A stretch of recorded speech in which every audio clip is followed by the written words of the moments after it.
Bom dia, tudo bem? A mensagem que Deus colocou para mim hoje, ela diz assim: a chave que destranca o milagre é a fé. E como nossa vida melhora junto de Jesus. Senhor, tende piedade de nós. Perdoa, Pai, todos os nossos pecados. Livra-nos de todo o mal. Nos afasta de tudo aquilo que não vem de Ti. Nós agradecemos, Senhor, por tudo que tem feito. Nós agradecemos pelo alimento, pelas vestes, pelas roupas, pelo banho. Nós Te louvamos, nós Te bendizemos, nós Te amamos, Senhor, pois somente Tu é o nosso Deus. Livrai-nos, Pai, de toda tentação e envie o Seu Espírito Santo nesse instante para que tudo possa ser renovado. Sem fé é impossível a gente agradar a Deus, porque nós precisamos acreditar que Ele existe, acreditar em algo que nós não podemos ver, para que assim Ele possa atuar na nossa vida. Então o primeiro passo que a gente dá em direção de Deus é justamente esse. Eu não tenho garantia nenhuma, nem dentro do meu entendimento, nem dentro da minha razão, nem dentro de nada. Mas eu tenho uma certeza que está dentro do meu coração, que existe um Deus, que Ele é Pai, que Ele me ama e que Ele faria tudo por mim. Porém, para que isso seja verdade, eu preciso acreditar nas coisas que Ele diz. Para nós, enquanto natural, e vamos entender sempre que eu falo natural, quando a gente simplesmente não tem intimidade com Deus, ou muitas vezes sabe o nome de Jesus, mas não participa da nossa vida. Nós nunca experimentamos a fé, nunca ajoelhamos, nunca simplesmente pegamos uma Bíblia na mão. Sempre, muitas vezes, recebemos a palavra de Deus meio que assim, sem muito respeito, sem muita obediência. Mas a nossa vida, ela vai sempre conduzindo por uma certa destruição. Porque é impossível a gente trilhar um bom caminho se Deus não estiver nele. É impossível, não adianta. Boas pessoas são boas porque elas imitam o comportamento de Jesus. Sem imitar esse comportamento, não tem jeito de dizer que ninguém é bom. Não tem jeito da gente fazer nada. Então, simplesmente, quando a gente se aproxima de Deus e começa a perceber que nós não somos tão bons quanto pensamos, que as pequenas mentiras, elas importam, que todo ódio, que todo egoísmo e que tudo aquilo que a gente achava normal não é certo, nós começamos a lapidar o nosso coração e encontrar uma nova pessoa dentro de nós. Só que muitas vezes nós precisamos de um milagre. Aonde a medicina ela não consegue chegar, muitas vezes onde as portas elas estão todas fechadas. Quantos currículos muitas vezes você já entregou e nenhum deu certo? Quantos médicos você visitou e nenhum conseguiu fazer? Quantos relacionamentos você não teve e nenhum deu certo? E quantas vezes você já não falou alguma coisa e ninguém te entendeu? Quantas vezes você não buscou, quantas vezes você não bateu e é sempre o mesmo não. E chega um ponto que simplesmente cansa essa porta fechada, esse descaso, esse desprezo. E aí a gente começa a observar a vida de outras pessoas e parece que para os outros tudo está tão bem, mas na nossa vida, por que será que isso não acontece? E aquele questionamento e aquela incerteza, aquilo entristece o nosso coração, entristece a nossa alma. Muitas vezes a gente pode até ir numa igreja, senta num banco, ouve uma música, muitas vezes chora, sente a presença de Deus, mas quando sai dessa igreja, pensa exatamente igual, não muda nada da vida, acha que pelo simples fato de frequentar, Deus deveria estar fazendo tudo por essa pessoa, mas as coisas elas não funcionam assim. A fé é justamente isso, é a certeza das coisas que eu não vejo. Só que para mim poder ter uma certeza, a primeira coisa que eu preciso parar de fazer é questionar. E como eu sei que eu tenho certeza de algo? Quando eu me sinto em paz. Se eu sei que Deus está trabalhando, eu sei que Deus está se movendo, que Ele está fazendo o que é necessário, que eu tenho que estar preparado para isso, porque não adianta nada Ele me dar uma bênção se eu for perder ela, não adianta nada Ele dar um milagre para mim se eu for destruir. Só que essa frase, ela fala um tanto quanto de vitória, porque o milagre, ele é uma vitória. Por quê? Porque eu não posso comprar um milagre. O milagre é justamente a misericórdia de Deus. Nada nesse mundo pode se comparar a um milagre que o Senhor faz na nossa vida. Lá em 1 João 5, versículo 4 e 5, a palavra ela diz assim: o que é nascido de Deus vence o mundo. E esta é a vitória que vence o mundo, a nossa fé. Quem é que vence o mundo? Somente aquele que crê que Jesus é o Filho de Deus. Então nessa passagem, João ele começa a dizer a primeira coisa: quem é que vence o mundo? Só vence o mundo quem tem fé. E o mundo é de quem? O mundo é do maligno. Então a única arma que nós temos contra as trevas é a luz de Jesus Cristo. Sem essa luz nós viveremos em trevas sempre. Mas para que isso seja verdade, nós precisamos crer que Jesus é o Filho de Deus. E eu vou te fazer uma pergunta agora. Você crê que Jesus é o Filho de Deus? Você tem fé que Jesus ele venceu o mundo? Que essa boa notícia ela tem que animar o seu coração? Porque somente aquele que está cheio do Espírito Santo consegue concordar comigo nessa frase. Quem não está, não entende isso. É muito difícil enquanto nós somos natural, enquanto nós não temos acesso à palavra de Deus, enquanto o Espírito Santo ele não está perto de nós, a gente aceitar as coisas que vêm de Deus, porque elas parecem um tanto quanto loucura. E de fato elas são, porque elas não estão dentro da nossa compreensão. A minha razão, ela muitas vezes ela não vai poder entender, mas Deus deixou muito bem claro na palavra, que através da minha fé, acreditando em Jesus, eu posso vencer o mundo. Agora, vem a segunda pergunta: o que é vencer o mundo?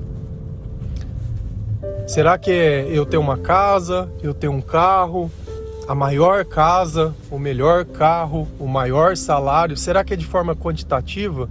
É eu pensando no maior? Então todos aqueles que têm pouca renda ou pouco salário ou uma casa pequena, não, esses não venceram o mundo, só venceu o mundo quem é rico. É engano pensar dessa forma, porque Deus ele não está interessado nos bens desse mundo. Deus está interessado na fé que nós temos em Jesus, na salvação que nós encontramos em Jesus, no comportamento que nós melhoramos em Jesus. Por isso que é a verdade, que quando nós temos fé e começamos a caminhar junto com Jesus, o nosso comportamento ele melhora muito e a nossa vida ela melhora muito. Por quê? Porque eu passo a fazer o certo do jeito certo. Eu passo a gastar tempo amando as coisas, gastando tempo em tesouros que eu posso levar pela eternidade. Muitas vezes a gente pode ficar aqui gastando tempo com coisas que não vão mudar nada na nossa vida. É a mesma coisa se você estivesse varrendo a rua. Você pode hoje varrer, amanhã ela vai estar suja de novo. E vai passar carro, e vai passar gente. Apesar de todo o trabalho, todo o carinho, todo o empenho, aquilo ali sempre vai se manter muitas vezes sujo. Então tem coisas que a gente faz na nossa vida que ela não vai mudar. Elas vão continuar se automutilando, se autodestruindo. E o mais importante não é se tem muito ou se tem pouco, mas se você se contenta com aquilo que você tem. Lá em 1 Timóteo 6, versículos 6 a 8, a palavra ela diz assim: de fato, a piedade com contentamento é grande fonte de lucro, pois nada trouxemos para este mundo e dele nada podemos levar. Por isso, tendo o que comer e o que vestir-nos, estejamos com isso satisfeitos. Percebe que Deus ele vai lá no íntimo do nosso ser para dizer assim: olha, você tem o que comer, você tem o que vestir, esteja satisfeito. Só que quantas vezes nós não temos isso e não estamos reclamando? Porque o meu carro não é o carro do último ano, porque a minha casa ela tá com alguns defeitos.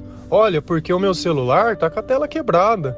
Olha, porque isso, porque o meu emprego, porque o do fulano, porque... E nada na tua vida nunca parece que tá bom. Sempre a dos outros parece que tá mais. Deus ele diz que quando eu consigo me contentar com as coisas que eu tenho, não existe maior fonte de lucro. Agora, você já parou para se pensar, por que às vezes Deus ele não dá exatamente aquilo que você quer? Muitas vezes você está aí querendo ficar rico, muitas vezes você está querendo que Deus te dê uma bênção, que Ele abra as portas, que a tua empresa prospere e que você tenha mais recursos, que você tenha mais coisas. Só que parece que toda vez que você tenta fazer isso, parece que cada vez sai pior. Você vai lá, monta uma empresa, a empresa quebra. Você está no emprego, muda para outro, as coisas não dão certo. Você ganha um pouquinho mais, você acaba gastando mais. E parece que sempre aquilo está se consumindo e se destruindo. É o gafanhoto, o devorador. Na verdade, quando a gente acredita nas coisas da forma errada e vive da forma errada, você não precisa nem de devorador. Tem gente que bebe todo dia, que seja, sei lá, uma cervejinha, um negocinho, mas todo dia ele bebe. Chega no final do mês, não tem dinheiro pra nada. Ué, vamos fazer um teste? Não bebe a semana inteira. Vê se no final do mês não sobra. Não tem devorador. Fuma todo dia, uma cigarra. Vou fumar, gostoso. Pá, fumação, chaminezão, pá. Vai lá, compra uma maconhinha, todo dia, um baseadinho. Não, vamos fumar um baseado. Legal. Cara, como é que sobra dinheiro no final do mês? Chega no final de semana, balada, litrão, camarote, ingresso, Cara, como é que sobra dinheiro? Não sobra. E não tem devorador. Tem uma pessoa que tá perturbada, que não sabe o que faz, não pensa no que faz, só quer reclamar e achar que a culpa é dos outros. E você sabe por que Deus ele nunca vai te dar a bênção financeira? Porque justamente tem gente que quando recebe a bênção, ele se perde na fé. Ah, mas isso não é verdade. Lá em 1 Timóteo 6, versículo 10. Pois o amor ao dinheiro é a raiz de todos os males. Algumas pessoas, por cobiçarem o dinheiro, desviaram-se da fé e se atormentaram com muitos sofrimentos. Você acha que Deus ele vai te dar recurso se você cobiça aquilo que você pede? Você acha que Deus vai te dar algo que vai fazer você se desviar da sua fé? Já ouviu uma expressão que Deus não dá asa à cobra? É justamente isso. O dia que você tirar essa cobiça, tirar o amor pelo dinheiro, o apego pelo dinheiro, sabe? Essa ganância, esse ser miserável, entendeu? Tem gente que é miserável, sabe? É miséria. Não falta nada, mas é miserável. Vive como se não tivesse nada. É diferente quando você vive por opção sendo simples. Eu não tenho apego se eu precisar ajudar, eu precisar fazer. Eu não estou deixando de ter algo para economizar, para que eu possa olhar que eu tenho mais. Não, eu sou assim. Então existe uma diferença na intenção. E Deus ele sempre pesa o nosso coração olhando a nossa intenção. Então talvez, por que você bate? Por que nada dá certo financeiramente? Porque você tem cobiça ao dinheiro. E se Deus te desse esse recurso, você ia se desfiar da sua fé. Você sem isso já se atormenta. Com isso, ia se atormentar muito mais. E é engraçado que Deus diz lá na palavra, algumas pessoas. Então quer dizer que aí agora você começa a entender por que uns têm e outros não têm. Você não tem porque as suas intenções elas são más. É ter simplesmente por ter, é ter simplesmente para ser, sabe? Como se isso fosse te nivelar maior, em ser sucesso, é entrar num lugar muitas vezes de cabeça erguida, como se fosse superior às outras pessoas, porque eu estudei mais, porque eu tenho um emprego melhor. Cara, no reino de Deus esse é o último da fila. Se você começa a ler a palavra mesmo, Deus ele não liga para nada dessas coisas, para nada. E é muito gostoso quando a gente começa a ler a Bíblia e entender que tudo aquilo que a gente aprende nesse mundo não tem valor nenhum para Deus. Todas essas invenções, esses coaching, essas viagens. Abre o YouTube lá, vê o que é sucesso. Nego numa mansão, olha meu carro. Cara, isso é ser sucesso? Deita na cama e dorme? Dorme? Precisa viver de balada em balada, de festa em festa, de janta em janta, de coisa em coisa, sempre um atrás do outro, se reúne para ficar falando mal dos outros, colocando defeito na vida do outro. As nossas reuniões, elas têm que ser para falar de Deus. Elas têm que trazer um entendimento e um aprofundamento maior. Graças a Deus isso é uma coisa que eu percebi, que na vida de todas as pessoas que eu tenho a oportunidade de passar um pouco de Cristo eu deixo. Seja num versículo, seja numa palavra, ainda que fosse numa reunião, seja onde for. O meu testemunho tem que ser a minha vida. A minha vida. E eu percebo que Deus ele vai abrir as portas na sua vida quando você tiver contentamento.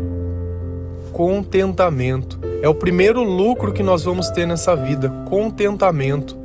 Porque Deus deixa muito bem claro, dessa vida ninguém vai levar nada. Nada. E eu tenho que estar satisfeito. Eu agradeço a Deus todos os dias pelo aquilo que é básico. Uma marmita que você tem para comer. Uma marmita. Tem gente que fala, poxa, a mesma comida de novo. Abençoado seja o Senhor. Deus ele cita no Pai Nosso o pão. Pão nosso de cada dia. Um cafezinho. Um copo d'água. Tira a água da tua vida, fica um dia sem você beber, vê a importância que tem um copo d'água, a importância de você ter um banheiro para você usar, uma escova para você poder escovar o dente, um papel para você poder limpar, ou seja, onde for, coisas básicas. Esteja contente por isso, esteja contente, sabe? Independente que às vezes as coisas não são o que você quer, mas não te falta nada. E quantas coisas você não tem mais do que você precisa, que você nem usa. Sabe, a gente começa a entender o valor da vida sobre o olhar da necessidade, sobre aquilo que é básico. Quando o básico nos falta, a gente entende o que é importante, o que é valioso. Talvez aquilo que tem abundância na tua vida, você tem desprezado. Mas o dia que perde, como é pesado notar que aquilo fazia uma falta tão grande. Por isso, muitas vezes, quando uma pessoa falece, ela deixa um buraco enorme na nossa vida. É um lugar na mesa, é um quarto, é uma roupa que fica pendurada. É aquele comportamento chato que muitas vezes a gente vê mas era todo especial. Como faz falta na nossa vida algumas pessoas. E a gente vai notando que ao longo da nossa vida, um por um das pessoas que nós amamos, elas vão nos deixando. E fica sempre aquela vontade de ter amado mais, de ter abraçado mais, de ter sentado ao lado de repente, ouvido uma música, não sei. E a gente começa a perceber que aquilo já era nosso. E simplesmente por vaidade, por falta de sabedoria, ou na correria dos nossos sonhos que não nos leva a lugar nenhum, ou pela cobiça ao dinheiro, a gente foi abrindo mão de todas essas experiências. Muitas vezes não viu crescer, não viu o tempo passar. De repente você se olha no espelho, percebe que o tempo chegou, que o cabelo já não tem mais a mesma cor, que a barba tá branca, que a perna já não tem mais a mesma força, que a gente levanta da cama muitas vezes sem vontade de levantar, que os problemas parece que eles se tornaram muito maiores do que eles são. E talvez a gente perceba que a nossa fé às vezes ela está cansada. Mas é necessário que eu volte a me lapidar, que eu volte a amar, que eu volte no princípio a fazer o fundamento. Porque se o nosso fundamento for Cristo, e a nossa casa for construída sobre a rocha, pode vir a chuva, pode vir a tempestade, pode vir o que for, porque o que Deus promete para nós é um reino inabalável, que ele não depende de pessoas ao lado, de acontecimentos e de nada, que nós consigamos valorizar todas as coisas, desde as mais simples até os maiores milagres. Amém? Que Deus abençoe a vida de cada um de vocês, que essa chave que está na sua mão, ela depende apenas de você. Jesus já disse, eu venci o mundo. Já está na palavra que você é nascido de Deus e você tem o poder para vencer o mundo. Se a tua fé assim o permitir, e se você assim crê que Jesus é o Filho de Deus, e você começar a ter uma vida mais digna ao lado de Jesus. Porque a igreja somos nós. Amém? Que Deus abençoe, um bom dia, fiquem com Deus.